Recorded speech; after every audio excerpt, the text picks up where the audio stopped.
El sol sale sobre Whiting, Indiana, a las 6:12 de la mañana del 27 de agosto de 1955. Dentro de la refinería de Standard Oil, una flamante torre de hidroformado se alza a 79 metros de altura contra el cielo del amanecer. Sus paredes de acero contienen 110,000 litros de nafta bajo una presión aplastante y un calor abrasador. El recipiente pesa cientos de toneladas y está diseñado para soportar fuerzas que destrozarían estructuras ordinarias. Es de última generación, se considera seguro. Está a punto de convertirse en una bomba. Sin previo aviso, la torre explota. La explosión atraviesa el recipiente como un puño perforando papel, lanzando secciones de 9 metros de placa de acero de 5 centímetros a través de los terrenos de la refinería y hacia barrios residenciales a 400 metros de distancia. El sonido viaja 48 kilómetros. En Chicago, 26 kilómetros al oeste, la gente se detiene en las aceras y mira hacia Indiana. Ven una nube de hongo que se eleva 2.400 metros hacia el cielo matutino, ocultando el sol y convirtiendo el día en noche. En las casas que rodean la refinería, las familias son arrojadas de sus camas. Las ventanas se rompen hacia adentro. Llueve yeso del techo. Un tubo de acero de 3 metros se convierte en un misil, destrozando el techo de una casa en White Oak Avenue y matando a Ricky Pluniak, de 3 años, mientras dormía. Su hermano Dennis yace atrapado bajo su cama volcada, cubierto de vidrios rotos. Su padre, Harvey Hunter, operador de grúa en Inland Steel, encuentra a su hijo y lo lleva a través de una casa que ya no tiene paredes. Afuera, el cielo brilla rojo. Un trozo de 180 toneladas de la hidroformadora, tan grande como una casa de 5 habitaciones, se estrella contra una tienda de comestibles a 2 cuadras de la refinería. El dueño se había ido minutos antes. La fuerza de la explosión es tan grande que personas a 9 kilómetros de distancia reportan haber sido derribadas de sus camas. En segundos, escombros ardientes caen sobre tanques de almacenamiento llenos de gasolina, queroseno, diésel y petróleo crudo. Los tanques estallan. 60 millones de barriles de productos petrolíferos se incendian. El incendio comienza a extenderse por 45 acres de la refinería. 2 personas han muerto. 40 más están heridas. El infierno apenas comienza. Pero para comprender cómo se desarrolla esta catástrofe, es necesario comprender qué construyó Standard Oil en Whiting y por qué se construyó donde familias algún día dormirían al alcance de su destrucción. En 1889, el Standard Oil Trust de John D. Rockefeller seleccionó un tramo de dunas de arena en la orilla sur del lago Michigan para una nueva refinería. La ubicación era estratégica. Las líneas ferroviarias conectaban el sitio con los yacimientos petrolíferos de Lima, Ohio. El lago proporcionaba agua para refrigeración y procesamiento. El terreno era barato, estaba prácticamente deshabitado, comprado a agricultores que no necesitaban suelo arenoso. Los ingenieros de Rockefeller construyeron la refinería para procesar crudo agrio, petróleo con alto contenido de azufre que otras refinerías rechazaban. Desarrollaron técnicas para eliminar el azufre, extraer más gasolina de cada barril y aumentar la producción y reducir los costos. Este era el método Rockefeller, dominio técnico al servicio del monopolio. Para la década de 1910, con el auge del automóvil, la refinería de Whiting se convirtió en uno de los mayores centros de procesamiento de petróleo del mundo. Se extendía a lo largo de 1.600 acres, cientos de tanques de almacenamiento, kilómetros de tuberías, torres de destilación, que se elevaban hacia el cielo como catedrales industriales. La refinería procesaba petróleo crudo mediante calor, presión y reacciones catalíticas, procesos volátiles contenidos por el acero y el hormigón, y la suposición de que la ingeniería podía dominar la química. El pueblo de Whiting creció alrededor de la refinería como un asentamiento alrededor de una fortaleza. Los trabajadores necesitaban viviendas. Las familias necesitaban escuelas, iglesias, tiendas. Para la década de 1930, 7,000 personas trabajaban en la planta. Decenas de miles vivían a menos de una milla de sus límites. Dependían de Standard Oil para sus salarios, para la economía local, para sobrevivir. La relación era simbiótica y desigual. La empresa proveía. La comunidad aceptaba los riesgos. Si quieres trabajar, vives con el peligro. Si quieres alimentar a tu familia, no te preguntas demasiado sobre qué sucede cuando fallan los recipientes a presión, se desbordan los tanques de almacenamiento o las nubes de gas se desplazan por los vecindarios por la noche. Para 1955, la refinería ya había sufrido explosiones, incendios y fugas de sustancias químicas. En julio de 1921, 8 trabajadores murieron al explotar los alambiques de gasolina a presión. En septiembre de 1941, un incendio que duró 9 horas destruyó 30 tanques de almacenamiento y causó la muerte de un hombre. Estos incidentes se registraron, se investigaron brevemente y luego se olvidaron cuando la maquinaria volvió a arrancar y la producción se reanudó. La empresa pagó los daños, las familias enterraron a sus muertos, la refinería siguió funcionando.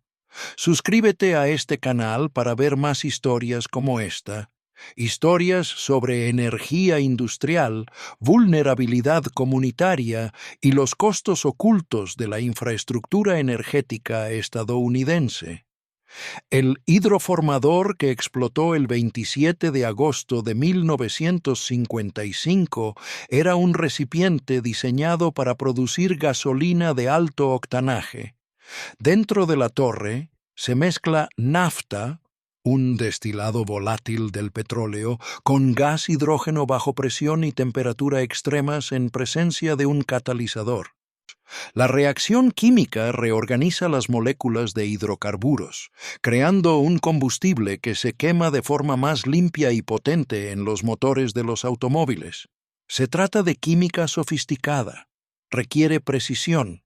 El proceso opera a temperaturas superiores a los 480 grados Celsius y presiones que podrían aplastar un cuerpo humano instantáneamente.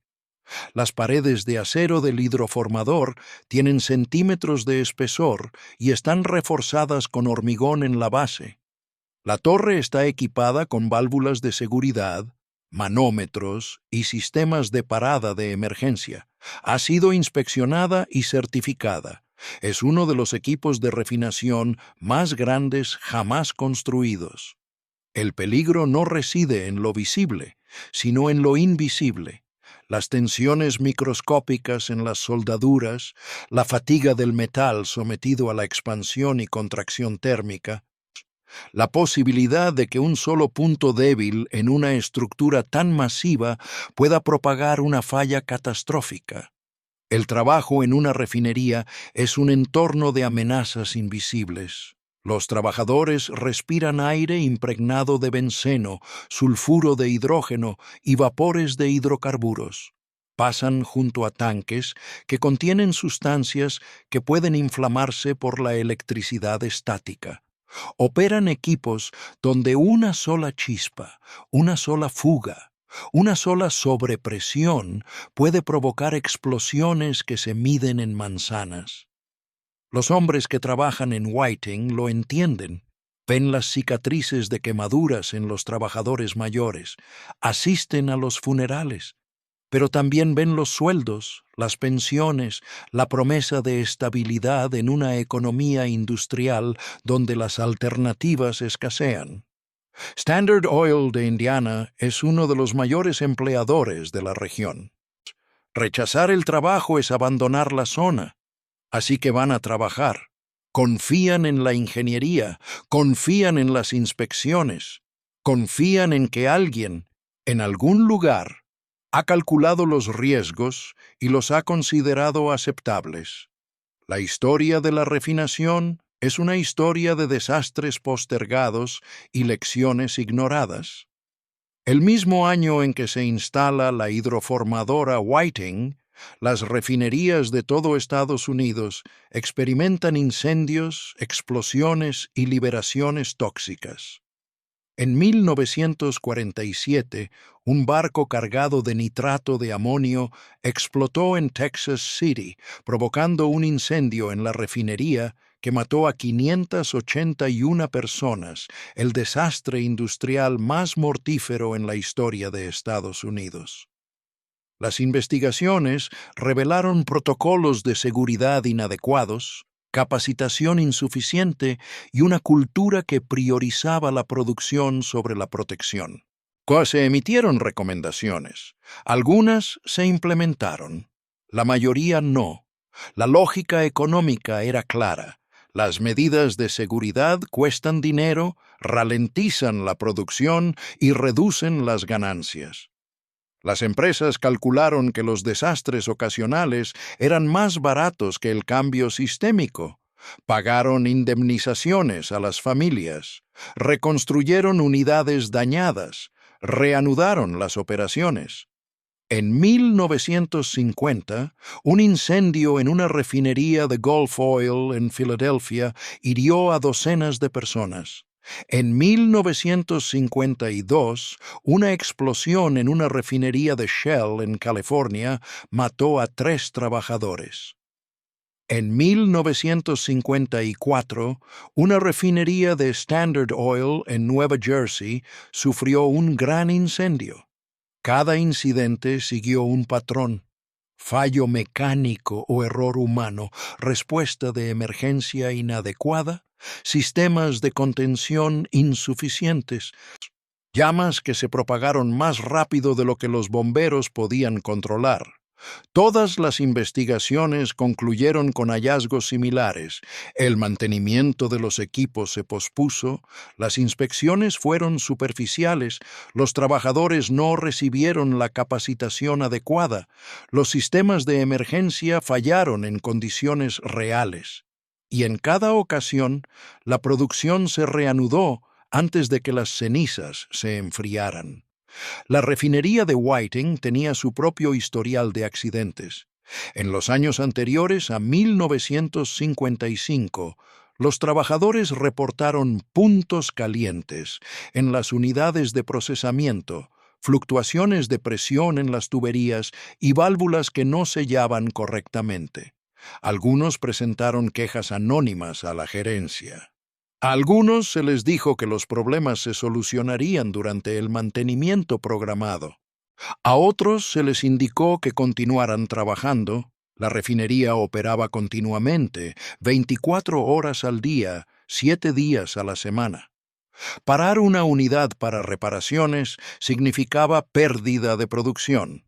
La pérdida de producción significaba pérdida de ganancias. Así que las unidades seguían funcionando y los trabajadores esperaban que el siguiente turno no fuera el de la falla catastrófica. ¿Has trabajado en un entorno donde el peligro se aceptaba como algo normal? Deja un comentario abajo y comparte tu experiencia. Las familias que vivían a la sombra de la refinería comprendían su posición en un acuerdo tácito. Standard Oil proporcionaba empleo que sustentaba la economía local. Sin la refinería, Whiting sería otro pueblo olvidado de Indiana, con su población dispersa y sus negocios cerrados. La empresa lo sabía. Los trabajadores lo sabían. Las familias lo sabían. Así que se quedaron. Criaron a sus hijos en hogares donde el aire a veces olía a azufre y gasolina. Aprendieron a ignorar las llamaradas que ardían durante la noche, el estruendo ocasional de una quema controlada, el olor químico que se instalaba en el vecindario cuando el viento cambiaba. Se decían a sí mismos que la empresa tenía ingenieros, que la refinería llevaba décadas operando, que los desastres ocurrían en otros lugares, pero no aquí. Esta es la psicología de la proximidad al peligro, la normalización del riesgo, la erosión de la alarma, la creencia de que hoy será como ayer. Los niños jugaban en patios a 400 metros de tanques de almacenamiento que contenían millones de galones de líquidos inflamables. Las familias dormían en casas al alcance de los escombros si fallaba un buque importante. No tenían planes de evacuación porque nadie creía que fuera necesaria. La empresa no los exigía.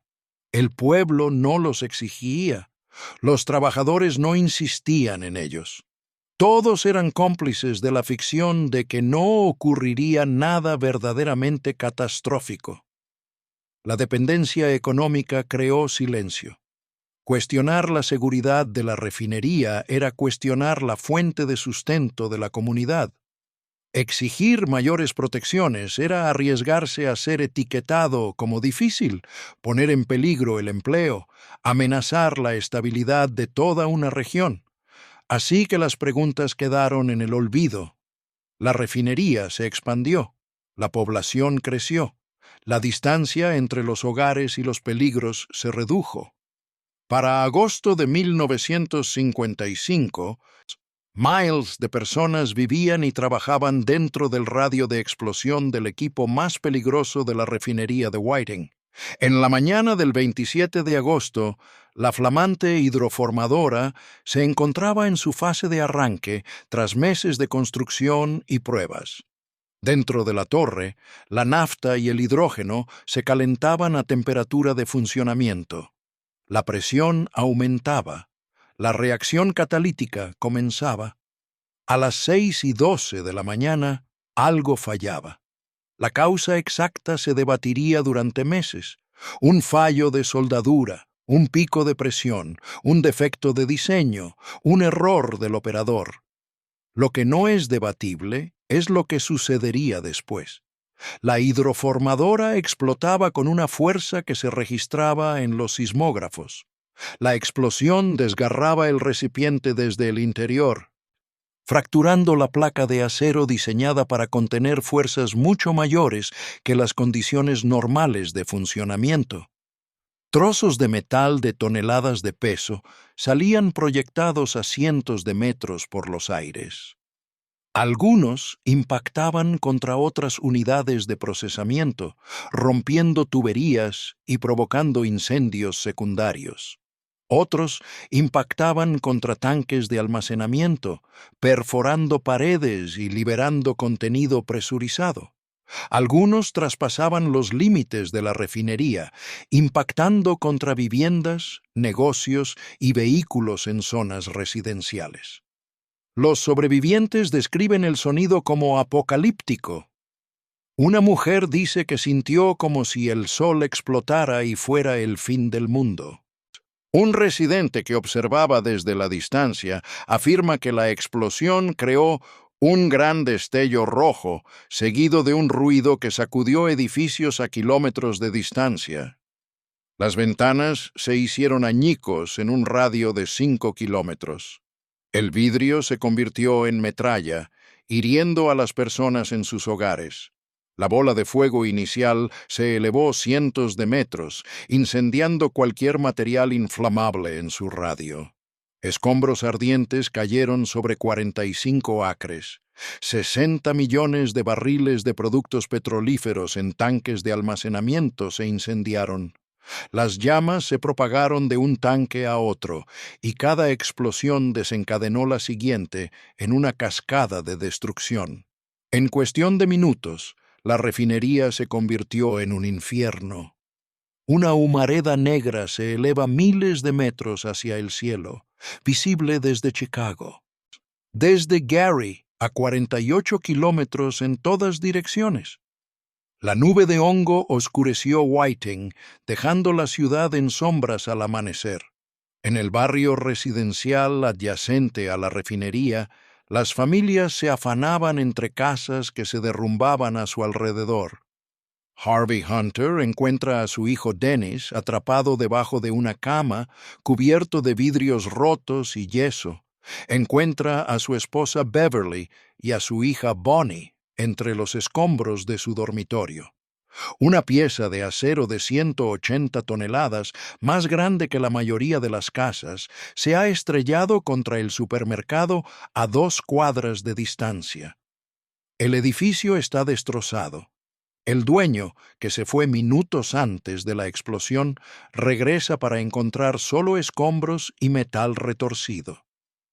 En una casa en White Oak Avenue, Ricky Plewniak, de 3 años, muere instantáneamente cuando una tubería de acero de 3 metros se estrella contra el techo y se estrella en su dormitorio. Su familia, que duerme en habitaciones contiguas, sobrevive. Vivirán con el conocimiento de que su supervivencia fue cuestión de metros, que la muerte llegó al azar y sin previo aviso, que la empresa de la que dependían para su sustento había construido maquinaria que podría matar a sus hijos mientras dormían. La destrucción no termina con la explosión inicial. El petróleo ardiendo de los tanques rotos fluye por los terrenos de la refinería, creando ríos de fuego que incendian todo a su paso. El petróleo se derrama en las calles, en las alcantarillas, en el canal de navegación del puerto de Indiana. Se advierte a los residentes que no fumen, no enciendan estufas, no usen nada que pueda generar chispas, porque los vapores de gasolina se están acumulando a través de las líneas de alcantarillado en sótanos y casas. Algunos postes de electricidad se incendian.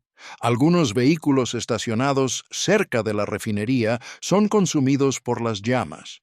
Algunas casas son desplazadas de sus cimientos por la fuerza de la explosión o por el impacto de escombros que viajan a velocidad balística. Los bomberos de Whiting, Hammond, East Chicago, Gary, Calumet City, Dalton y Chicago llegan para encontrar un infierno más allá de su capacidad de extinguir. Más de 6,000 bomberos y trabajadores de la refinería luchan contra las llamas durante los siguientes 8 días. Pronto se dan cuenta de que su objetivo no es extinguir el incendio, sino contenerlo, evitar que se extienda a otras partes de la refinería, que llegue a la refinería Sinclair Oil a 1 milla de distancia, que consuma aún más la ciudad. Construyen barricadas de arena, transportando cargas desde las dunas de Indiana para crear barreras que puedan frenar el flujo de petróleo en llamas. El calor es tan intenso que las estructuras metálicas se derriten, que los rieles del ferrocarril se doblan como espaguetis, que los vagones de carga quedan reducidos a charcos de acero licuado. Los trabajadores describen estar a cientos de metros de las llamas y sentir como si les ardiera la piel. Algunos se desploman por agotamiento por calor. Otros sufren quemaduras incluso con el equipo de protección. Durante la semana siguiente, los tanques de almacenamiento siguen explotando a medida que el fuego los alcanza. Cada explosión envía ondas de choque por el suelo, por el aire, por los hogares donde las familias se apiñan, esperando saber si serán evacuadas, si sus hogares sobrevivirán, si el fuego se extenderá a su calle. 1,500 residentes son evacuados de 600 casas. Unidades armadas de la Guardia Nacional patrullan las calles para mantener el orden, prevenir saqueos y asistir a quienes necesitan ayuda para escapar. Algunas familias huyen con solo la ropa que llevan puesta. Otras regresan días después y encuentran sus casas destruidas, sus pertenencias incineradas y su barrio convertido en una zona de desastre. El recuento final Cuando llegue, será descrito como milagroso dada la magnitud de la destrucción. 2 personas murieron: Ricky Plewniak, de 3 años, muerto por escombros que volaron en su casa, y Walter Rea, un capataz de Standard Oil de 61 años que sufre un ataque cardíaco fatal mientras responde a la explosión inicial. 40 personas resultan heridas, algunas de gravedad, con quemaduras, fracturas, laceraciones y traumas que tardarán años en sanar. 1.500 personas son desplazadas de sus hogares, sus vidas trastocadas, su sensación de seguridad destrozada. El incendio arde durante 8 días y 5 horas. Cuando las últimas llamas finalmente se extinguen el 4 de septiembre de 1955, se contabilizan los daños: 45 acres de la refinería destruidos, 70 tanques de almacenamiento desmoronados y quemados, 3 unidades de procesamiento arrasadas, acero retorcido y ennegrecido esparcido por el terreno como los restos de un campo de batalla.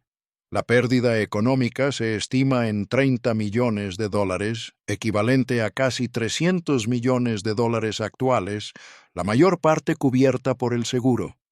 El funeral de Ricky Plewniak se lleva a cabo en un pueblo que aún arde.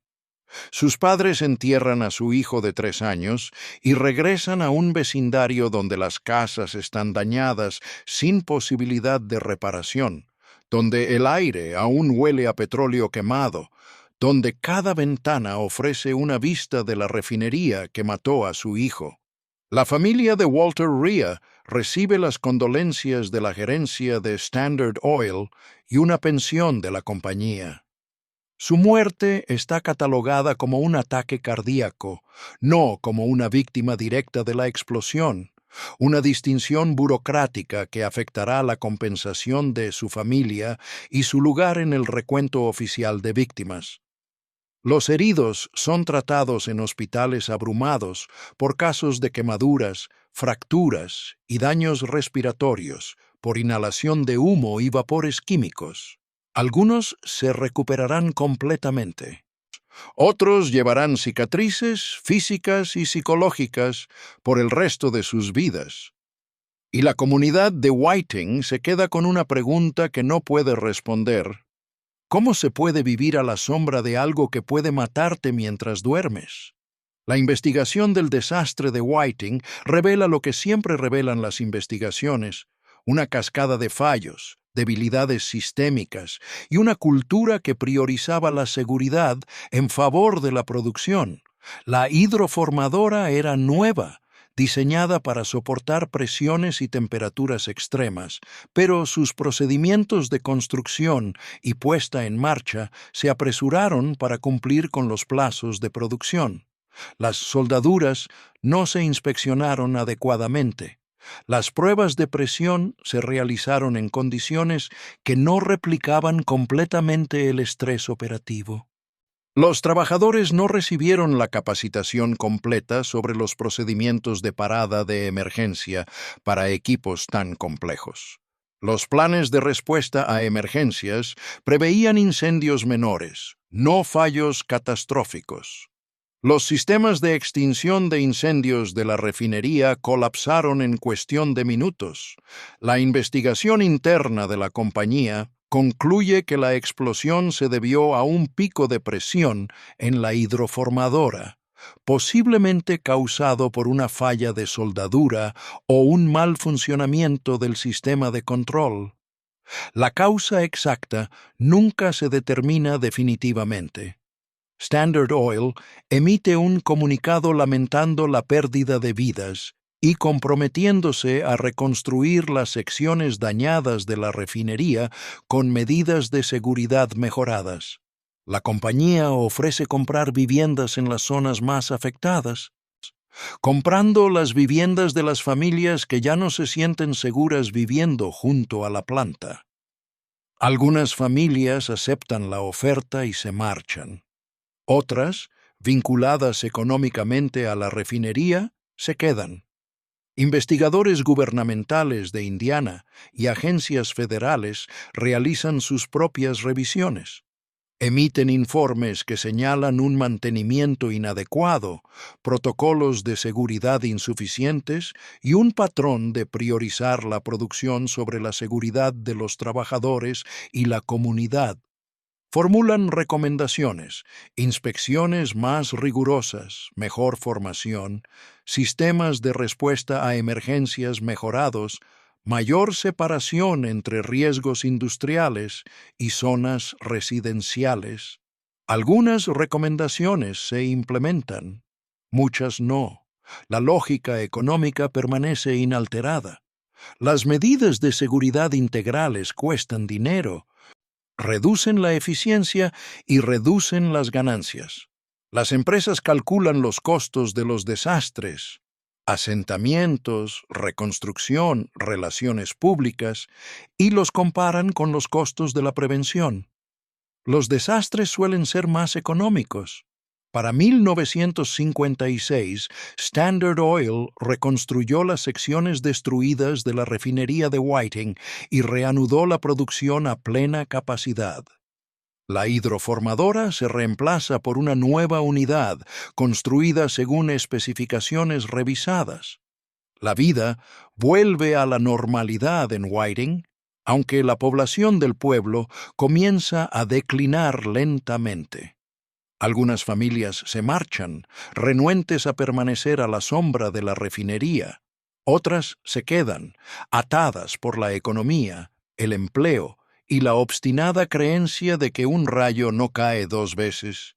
¿Qué ocurrió en este pueblo? Deja un comentario con tu opinión sobre la responsabilidad industrial. El desastre de Whiting no es un incidente aislado, sino parte de un patrón que define la industria de la refinación a lo largo del siglo XX. Los incentivos económicos son claros. Las compañías petroleras se benefician de la producción, no de la prevención. Las medidas de seguridad reducen los márgenes. El mantenimiento cuesta dinero. Las paradas interrumpen el flujo de caja. Las compañías operan las refinerías a máxima capacidad con mínima supervisión, apostando a que los costos de los desastres ocasionales serán menores que los costos de los sistemas de seguridad integrales. Cuando ocurren explosiones, cuando los incendios se propagan, cuando los trabajadores mueren, las compañías pagan indemnizaciones, reconstruyen las instalaciones y reanudan las operaciones. Las demandas se resuelven discretamente. Las investigaciones se desvanecen de la memoria pública. Se proponen regulaciones, se presiona contra ellas, se debilitan y finalmente se olvidan. El ciclo se repite. En las décadas posteriores a 1955, la refinería de Whiting sufre nuevos incendios, explosiones, emisiones químicas y contaminación ambiental. En 1957, 2 trabajadores mueren en un incendio en la refinería. En 1978, las explosiones obligan a evacuaciones. En 1979, gases descritos como 85% explosivos expulsaron a familias de sus hogares. En 1988, 3 trabajadores murieron en la explosión de una planta de asfalto. En 1990, 2 trabajadores fallecieron en una explosión en un muelle de carga. A finales de la década de 1980, las autoridades de Indiana declararon la refinería de Whiting como el lugar de trabajo más peligroso del estado. La OSHA multó a la empresa con cientos de miles de dólares por infracciones de seguridad. Los inspectores estatales ordenaron el cierre de equipos considerados de peligro inminente. Y la refinería seguía funcionando. La comunidad dependía de ella. Los trabajadores regresaban cada día a un entorno donde la muerte estaba a una chispa, una fuga o un pico de presión de distancia. La dependencia económica crea una especie de parálisis. Los trabajadores no podían permitirse renunciar. Las comunidades no podían permitirse exigir cierres. Los reguladores no podían permitirse imponer sanciones lo suficientemente severas como para forzar un cambio sistémico. La refinería era demasiado importante para la economía local, estaba demasiado integrada en la infraestructura energética y era demasiado poderosa para desafiarla eficazmente. Así, la situación continuaba. Lo que deja el desastre de Whiting no es solo destrucción física, sino un legado de trauma y compromiso. Las familias que perdieron a sus seres queridos cargan con un dolor que ningún acuerdo puede abordar. Los trabajadores que sobrevivieron saben que la maquinaria de su empleador puede matar al azar, que los protocolos de seguridad fallan, que la dependencia económica crea vulnerabilidad. La comunidad lleva el recuerdo del día en que el cielo se oscureció, el día en que llovió fuego desde arriba, el día en que un niño de 3 años murió en su cama porque una corporación construyó una bomba junto a un vecindario. Después de 1955, Standard Oil compra terrenos adyacentes a la refinería, demoliendo casas y creando una zona de amortiguación entre las operaciones industriales y las áreas residenciales. Este es un tipo de progreso. Reconocer, finalmente, que las refinerías y los dormitorios no deben coexistir. Pero la zona de amortiguación es estrecha, la separación incompleta. Las familias aún viven dentro del radio de la explosión. Los niños aún crecen respirando aire contaminado con petroquímicos. Los trabajadores aún ingresan a instalaciones donde una falla puede matar a docenas. La empresa, que se convierte en Amoco en la década de 1970 y es adquirida por BP en 1998, continúa operando la refinería de Whiting. Sigue siendo una de las más grandes de Estados Unidos, procesando cientos de miles de barriles de petróleo crudo al día, empleando a miles de personas y sustentando la economía local.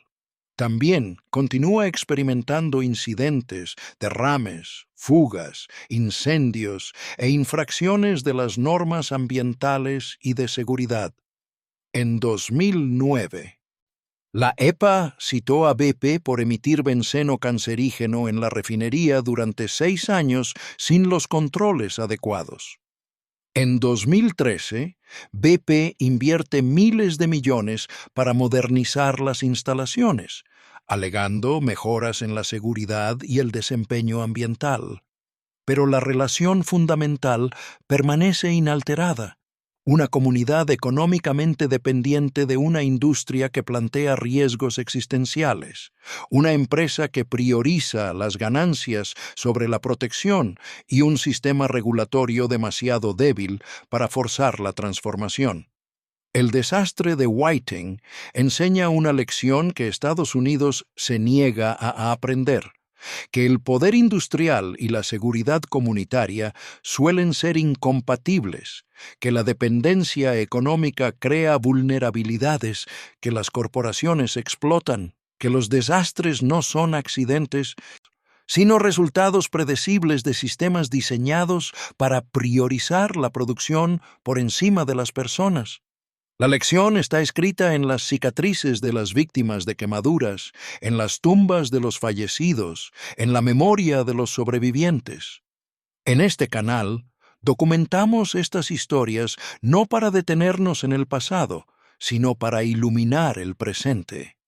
Las fuerzas que crearon el desastre de Whiting, la priorización corporativa de las ganancias, la debilidad regulatoria, la dependencia de la comunidad y la normalización del riesgo, siguen activas en industrias de todo Estados Unidos. Las refinerías siguen explotando, las plantas químicas siguen teniendo fugas, los trabajadores siguen muriendo en incidentes evitables, y las comunidades aún luchan con la imposible elección entre la supervivencia económica y la seguridad física. El recuerdo del 27 de agosto de 1955 perdura en Whiting, Indiana, como recordatorio de lo que puede suceder cuando la ingeniería falla, cuando se posterga la seguridad, cuando las comunidades se ven obligadas a vivir a la sombra de los peligros industriales. El desastre de la refinería de Whiting de 1955 mató a 2 personas, hirió a 40, destruyó 45 acres y desplazó a 1.500. Ardió durante 8 días, costó $30 millones y no cambió nada. La refinería se reconstruyó, la producción se reanudó, el ciclo continuó. Si hay una lección, es esta. Los desastres no son fallos tecnológicos, sino fallos de prioridades. Sabemos cómo construir refinerías seguras, sabemos cómo proteger a los trabajadores y a las comunidades. Elegimos no hacerlo, porque la seguridad cuesta dinero y el dinero influye en las decisiones. Hasta que eso cambie, el patrón se repetirá. Habrá incendios. Las explosiones romperán ventanas, los niños morirán en sus camas, y lo llamaremos accidente cuando siempre fue una decisión. Suscríbete y comparte tu opinión a continuación mientras seguimos documentando los costos ocultos de la industria estadounidense.